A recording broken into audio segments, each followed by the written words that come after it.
மதுரை மீனாட்சியம்மன் கோவிலுக்கு செலவினம் அளிக்கும் அறக்கட்டளைக்கு சொந்தமான நிலங்களை பத்திரப்பதிவு செய்த வழக்கில் இருவர் கைது செய்யப்பட்டிருக்கிறார்கள். கூடுதல் விவரங்களோடு இணைகிறார் எமது செய்தியாளர் ராஜ்குமார். வணக்கம் ராஜ்குமார், உங்களிடம் இருக்கும் தகவல்களை பகிர்ந்து கொள்ளுங்க. மதுரை மீனாட்சியம்மன் கோவிலுக்கு செலவினம் அளிக்கும் அறக்கட்டளைக்கு சொந்தமான நிலங்களை பத்திரப்பதிவு செய்த வழக்கில ராஜ்குமார் மற்றும் இளையராஜா ஆகிய இருவர் கைது செய்யப்பட்டு விசாரணை தொடர்ந்து நடைபெற்று வருகிறது.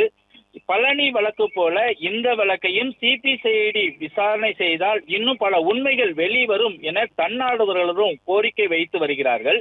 மதுரை மீனாட்சி அம்மன் கோவில் மற்றும் அழகர் கோவிலுக்கு சேவை செய்ய புதுக்கோட்டை ராஜ்குமார், தட்சிணாமூர்த்தி, துரைராணி அறக்கட்டளை மூலம் வழங்கப்பட்ட மதுரை கக்கிம் அஸ்மால்கான் சாலையில் உள்ள அசோகா விலாஸ் மண்டபம் உள்ளிட்ட 60 கோடி ரூபாய் மதிப்புள்ள 1.79 ஏக்கர் நிலம் முறைகேடாக பற்றா மாற்றி பதிவு செய்யப்பட்டது.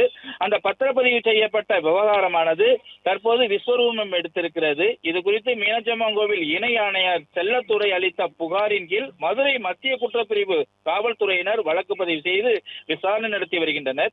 இந்த புகாரின் அடிப்படையில் முன்னாள் தாசில்தார் அன்பழகன், முன்னாள் விஏஓ அரசன், சார்பதிவாளர்கள் பிரகாஷ், அனந்தராமன் தங்கள் பெயருக்கு பட்டா மாற்றி ராமாயி ஆயியார், செந்தமிழ் செல்வி உள்பட 19 பேர் மீது வழக்கு பதிவு செய்யப்பட்டிருக்கிறது.